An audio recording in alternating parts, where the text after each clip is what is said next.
அனைவருக்கும் ஓணம் திருநாள் வாழ்த்துக்கள். இந்த ஓணம் வந்து எப்படி கொண்டாடுறோம் அப்படின்னா, கேரளா வந்து முன்னாடி ஒரு காலத்தில் வந்து மகாபலி சக்கரவர்த்தின்றவர் ஆண்டு வந்தார். அவர் ரொம்ப மக்களுக்கு வந்து நல்லதெல்லாம் செஞ்சுருக்காரு. அவரை ஞாபகப்படுத்துகிற விதமாக தான் இந்த ஓணம் வந்து செலிப்ரேட் பண்ணுறோம் எல்லா மக்களுமே வந்து. ஏன்னா அவரை வந்து வரவேற்கிற விதமாக அவர் நம்ம வீட்டுக்கு வந்து இன்னைக்கு வருவாருன்ற ஒரு ஐதீகத்தில் தான் வெளியிலலாம் நம்ம வந்து ரங்கோலி ஃபுல்லாக பூலியே ரங்கோலி எல்லாம் போட்டு அவருக்கு பிடிச்ச எல்லா ஐட்டமும் பண்ணி கிட்டத்தட்ட கேரளாவில் 27 ஐட்டம் வரைக்கும் எல்லாம் பண்ணுவாங்க.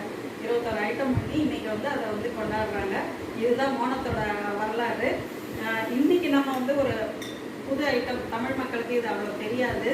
இது வந்து பழநொறுக்கு. கிட்ட கொண்டு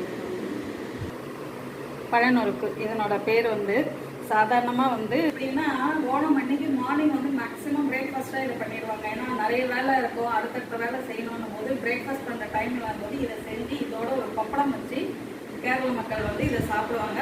நம்ம ஓணம் இல்லாமல் ஸ்கூல் விட்டு வர பசங்க கூட இது ஃபுல்லாக வந்து நேந்திரம் பழத்துலேயே பண்ணுற ஒரு டிஷ் இது. நம்ம வந்து ஸ்கூல் விட்டு வர பசங்களுக்கு கூட இதை வந்து ஒரு ஈவினிங் ஸ்நாக்ஸாக கூட பண்ணி கொடுக்கலாம். வேறு ஒன்றுமே இல்லை, நல்ல பழுத்த நேந்திர வாழைப்பழம் வாங்கி அதை கட் பண்ணுங்கள். கட் பண்ணி நல்லா வேக வச்சுட்டு அதுக்கப்புறம் அதோட வெள்ளை கரைசல், உங்கள் ஸ்வீட்டுக்கு ஏற்ற மாதிரி ஒரு வெள்ளை கரைசலும் கொஞ்சம் ஏலக்காய் பொடி, ஒரு ஸ்பூன் நெய் போட்டு இது பண்ணிங்கன்னா இந்த பழநொறுக்கு வந்து ரெடி. ரொம்ப டேஸ்டியாக இருக்கும், ரொம்ப ஸ்வீட்டாக இருக்கும். ட்ரை பண்ணி பாருங்கள். இந்த கேரளாவோட பழநொறுக்கு நான் ட்ரை பண்ணியிருக்கேன். இது எப்படி இருக்குதுன்னு யாராவது ஒருத்தர் சாப்பிட்டு பார்த்து நம்மளுக்கு ரிவ்யூ சொல்லணும்ல, ரிவ்யூ சொல்கிறதுக்காகவே ஒருத்தவங்க கூட்டிகிட்டு வந்துருக்கேன். இப்போ அவங்க சொல்லுவாங்க. லக்ஷ்யா இதை சாப்பிட்டு பார்த்துட்டே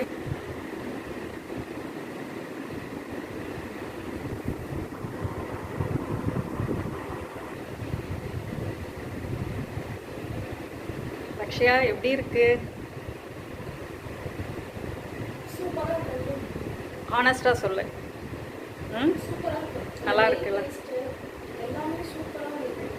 தேங்க்யூ லக்ஷ்யா, தேங்க்யூ. லக்ஷ்யாமா happy Onam. Thank you.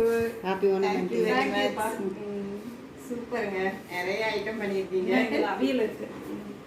Start aunty. லக்ஷ்யாமா என்ன நான் சொல்லிடுறேன். அவியல், இஞ்சி புளி, கூட்டுக்கறி, அப்புறம் வந்து தேங்காய் போட்டு சம்மந்தி, பீட்ரூட் பச்சடி, ஸ்வீட்டுக்கு வந்து பழநொறுக்கு. பாரம்பரியமான இனிப்பு. சாப்பிட்டு பார்த்துட்டு எப்படி இருக்குதுன்றத சொல்லுங்க, கமெண்ட் பண்ணுங்க வருது வாயிலே சொல்லிடுங்க.